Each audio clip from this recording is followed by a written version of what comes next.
mais saúde, mais felicidade para ela. Bom, eu não entendo nada de cirurgia plástica, mas eu imagino que uma das grandes dificuldades seja manter o formato, porque vai ter que tirar partes e manter um formato. Verdade, isso é difícil mesmo? Verdade, não só... Você não apenas tem aspecto de uma pessoa inteligente, você é muito inteligente, viu, Silvana? Porque você imagina, é tridimensional o negócio, você pegou muito bem. Então, né, você tem que dar volume, mas ao mesmo tempo eu preciso diminuir. E se eu diminuir muito, eu perco o volume. Né? As moças querem colo, que é o polo superior da mama.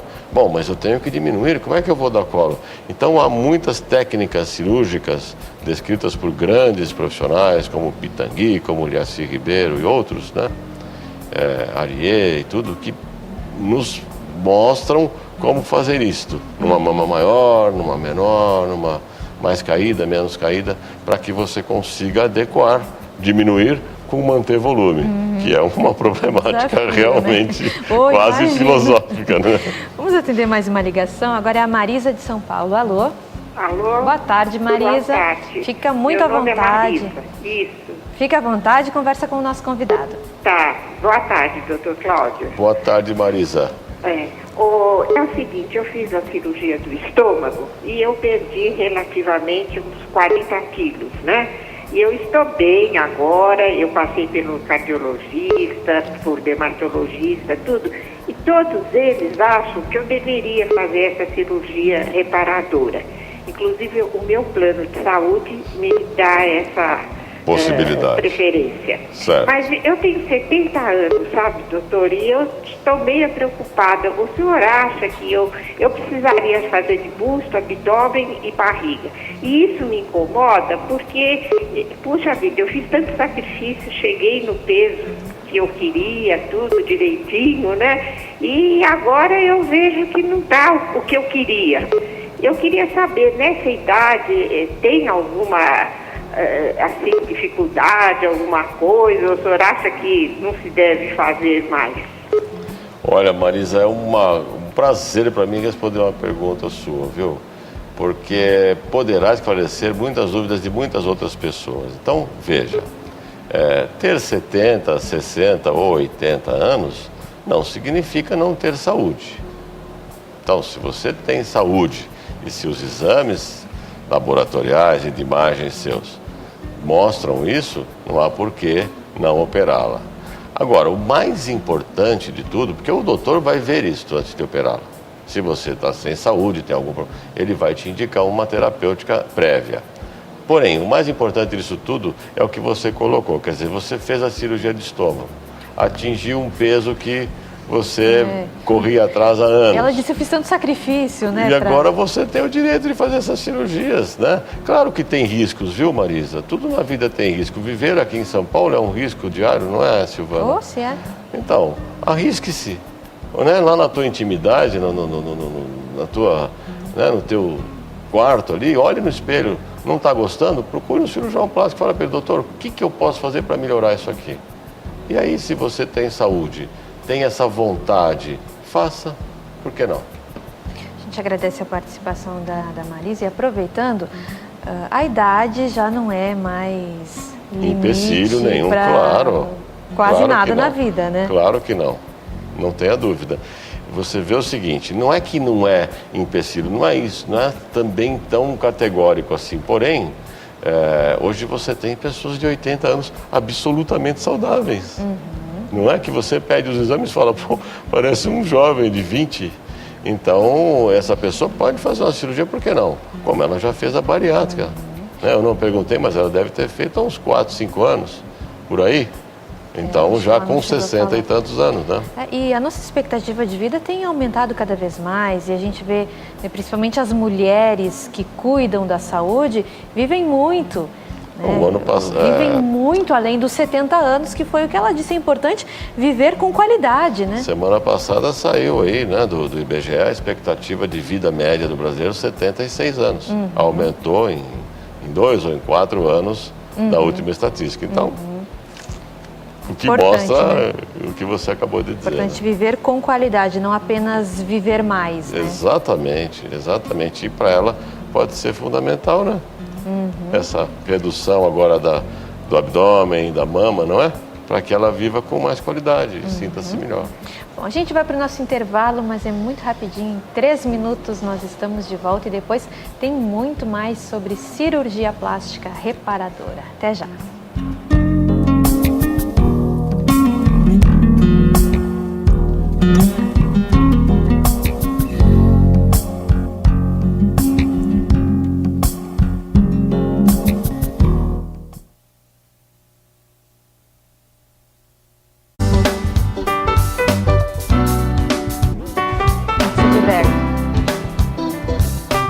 Estamos de volta com o Consulta ao Doutor. Nosso tema hoje é a cirurgia plástica reparadora. Eu estou conversando com o Dr. Cláudio Roncati, que é médico cirurgião plástico, primeiro vice-presidente da Sociedade Brasileira de Laser.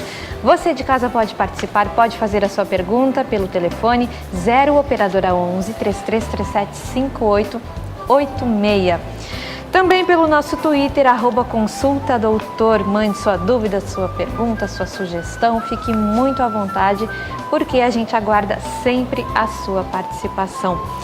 Doutora, a gente estava falando sobre mama, sobre redução, e eu queria falar também sobre a reconstrução da mama, quando, por exemplo, a mulher passou por um tratamento de câncer de mama, precisou retirar parte ou toda a mama. Como é que se reconstrói? Essa é uma cirurgia que é extremamente interessante nesse aspecto da qualidade de vida, da plástica sendo uma cirurgia comparada a todas as outras. Você vê, uma paciente passa pelo terror de ter tido um câncer num órgão que para a mulher é extremamente fundamental, que é a mama. Ela faz o tratamento e tal, e chega uma hora que o cirurgião oncológico diz: você pode ser considerada curada. O que é que ela faz? Ela sai correndo para procurar um cirurgião plástico para reconstruir aquela mama. Então, como se reconstrói? Com uma série de retalhos de pele com músculo ou de silicone mesmo. Porém, o que eu quero te colocar é o seguinte: são cirurgias, algumas das vezes, que causam certas mutilações, certas dificuldades cirúrgicas. Mesmo assim, ela precisa tanto de melhorar aquela autoestima, aquela qualidade de vida e sentir-se tanto emocional quanto fisicamente curada. Fisicamente de que jeito? Me devolve aquele órgão. Que ela submete-se a essa cirurgia, mais uma cirurgia, não é? Então veja que importância que tem aquele aspecto que nós falamos do íntimo da pessoa. Quer dizer, a plástica não é uma cirurgia de superfície, é uma cirurgia que vai calar lá no fundo daquela pessoa, levando esta moça, esta senhora que teve o câncer de mama, a procurar, mesmo que cirurgias mutilantes, para reconstruir sua mama. Agora, é um processo muito demorado ou em uma cirurgia consegue reconstruir? Não, em uma cirurgia você consegue dar volume para aquela glândula mamária, ou você consegue imitar o que a natureza tinha te dado de nascença e que foi perdido por causa do câncer. Porém, muitas das vezes são necessários outros procedimentos cirúrgicos para que se consiga adequar, para que se consiga igualar o que nós falamos na outra parte do programa, quer dizer, aquela dificuldade no órgão duplo de deixá-los o mais próximos possível em termos de tamanho, de volume e de aspecto, não é? Então aí você trabalha a mama que não teve o câncer, depois pode precisar de uma prótese na mama de cá, enfim, para que você tenha esse aspecto melhor possível, porque aquela pessoa assim te exige, ela precisa disso, né, para dar uma satisfação para o seu ego, para o seu íntimo. Agora, quando não existe pele suficiente, tem alguma forma de esticar essa pele para conseguir o volume necessário? Tem. Conhecedores da anatomia, que são os cirurgiões, nós podemos trazer pele de outro lugar para poder colocar ali na mama. né? Através de táticas e técnicas cirúrgicas bastante conhecidas e divulgadas. Então, tanto do abdômen quanto da região dorsal, das costas, pode-se trazer pele com músculo, né? Para que se faça a reconstrução da mama no caso de haver uma deficiência dérmica ou que a radioterapia tenha afetado demais aquela pele. Então o cirurgião pode usar desse atributo para dar a volume àquela região. E eu já vi, doutor, uma reportagem sobre uma prótese que se coloca e que ela é inflável. Isso. Para ir aumentando a pele. Isso. Como é que funciona isso? Isso chama-se expansor de pele ou de volume. Não só nas reconstruções mamárias, eu posso utilizá-lo, por exemplo, em pacientes com cicatrizes grandes que sofreram queimaduras ou coisas assim, para que eu ganhe pele sadia. Então, o que é expandido é a pele sadia, para que eu possa depois deslocá-la para aquela área que eu vou precisar tratar, curar ou intervir. Então, no caso da glândula mamária, há casos de moças especialmente, que a cirurgia do oncologista não foi tão mutilante, onde a gente pode utilizar desse expansor, você expande a pele e depois corrige com a prótese de silicone definitiva. É extremamente interessante. Vamos atender mais uma ligação. Agora eu converso com a Suzana de Goiás. Alô? Alô, tudo bem? Boa tarde, Suzana. Tudo bem com você? Tudo jóia. Fica à Vocês aí, vontade. tudo bem, né? Tudo bem, fica à vontade. Faz a sua pergunta. Sim, eu gostaria de saber do doutor, porque esse ano eu quero fazer uma cirurgia plástica. E eu consultei 2 médicos, né? E cada um desses médicos, porque o meu desejo é de não colocar silicone. E aí eu falei para um médico, ele me falou que não, que eu deveria colocar, porque o meu seio é bastante caído. E eu consultei um outro médico e ele me disse que eu tenho razão, que eu não devo colocar silicone, porque mais na frente eu vou ter que fazer essa retirada mesmo, né, que o silicone tem um prazo de validade, e eu estou com 47 anos. Então eu queria saber do doutor qual a opinião dele. Porque eu estou numa dúvida terrível. Doutor, tem como dar opinião assim sem examinar a Tem Suzana? sim, tem como orientá-la, né? E eu te disse desde o começo, o nosso papel aqui é de orientar, e eu agradeço muito sua pergunta, viu, Suzana? É um prazer para mim falar com alguém de Goiânia, porque o último congresso de cirurgia plástica, agora, o mês passado, foi em Goiânia, e foi um congresso muito bom para mim, muito, muito particular. Mas, veja só, prótese de silicone não serve para levantar mama, é para aumentar. Então, se a sua mama está caída e o doutor possui medidas objetivas, práticas, que ele faz no tórax para saber se essa mama está caída ou não. E claro que você, como a dona, né? Dona dessa glândula mamária, tem condições de olhar-se na sua intimidade lá e perceber se a sua mama está caída ou não.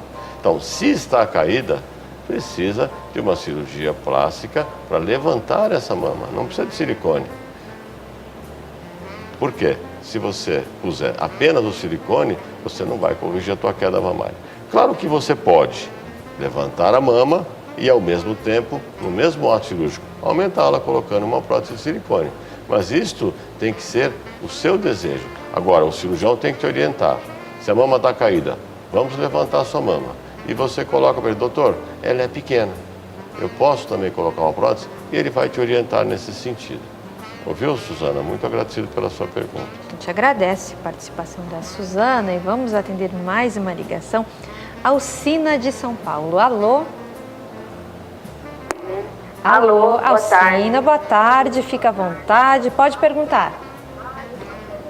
Então, eu queria perguntar para o doutor uma coisa. Esse ano eu descobri um tumor atrás do meu olho, ele estava em cima do nervo óptico. O bom disso daí é que o tumor foi benigno, foi retirado pelo nariz, foi uma cirurgia de 7 horas, aonde deixou problemas que a minha pálpebra ficou fechada, né? totalmente fechada, eu não consegui abrir. Aí daí 1 mês e meio mais ou menos, ela começou a abrir, abriu até bem, né? E agora eu estou assim, ela está querendo fechar, parece que o olho, eu não estou enxergando ainda desse olho, eu enxergo pouquíssimo no escuro. E ele está caindo, a pálpebra está caindo, ela está mais fechada que o outro olho. Essa cirurgia seria uma cirurgia reparadora, só que eu não sei, não tenho nenhuma, assim, informação de que, com quem que eu procuro essa cirurgia, se eu procuro pelo meu convênio, ou se eu tenho uma indicação de um cirurgião para esteticamente a gente percebe que o olho está um mais fechado que o outro. Isso aí me incomoda. Como é o nome dela? Alcina. Alcina, o que está acontecendo com você, em função da cirurgia que você fez, que eu te dou parabéns e aos médicos que te operaram, você tem uma ptose palpebral. A sua pálpebra ficou caída, ou seja, ela abre menos do que a pálpebra contralateral. Existem cirurgias para isso que não são tão rebuscadas quanto essa que você fez. São cirurgias relativamente simples e menores do que essa. Você pode procurar pelo seu convênio, sim, que eu acredito que você tenha direito de fazer essa cirurgia pelo convênio. E tanto o cirurgião plástico, acostumado a isto, quanto o cirurgião oftalmológico podem te operar, né? Desde que esse colega esteja afeto a esse tipo de tratamento, que é extremamente simples e que pode te dar um resultado visual, plástico, bastante agradável, que vai te tirar essa pressão de ficar com o olho muito mais baixo que o outro. A gente agradece a participação da Alcina de São Paulo. E eu recebi uma outra pergunta aqui, doutora, eu não acabei não anotando o nome da pessoa, mas essa pessoa vai na contramão e ela quer saber se tem uma cirurgia para diminuir os lábios. E a gente está numa época em que todo mundo quer fazer preenchimento para aumentar os lábios, né? Mas existem cirurgias para diminuir os lábios, sim. São cirurgias realizadas na parte interna da boca, no chamado vestíbulo oral. É aquela parte que fica à frente dos dentes e atrás dos lábios. Ali pode-se fazer uma cirurgia para diminuir o lábio, sim, existe sim. A nossa telespectadora que ligou pode procurar um cirurgião plástico, que é uma cirurgia, inclusive, que dá para fazer sob anestesia local, que é relativamente de pequena monta e simples. Uhum. E o resultado fica natural, doutor? É uma boa pergunta, não é, Silvana? Por isso que o cirurgião plástico tem que ter uma sintonia fina com o seu paciente, porque eu preciso, antes de fazer o procedimento, saber se o que eu consigo com o meu bisturi vai deixá-la agradada e vai deixá-la mais feliz. Esse é o grande pulo do gato dessa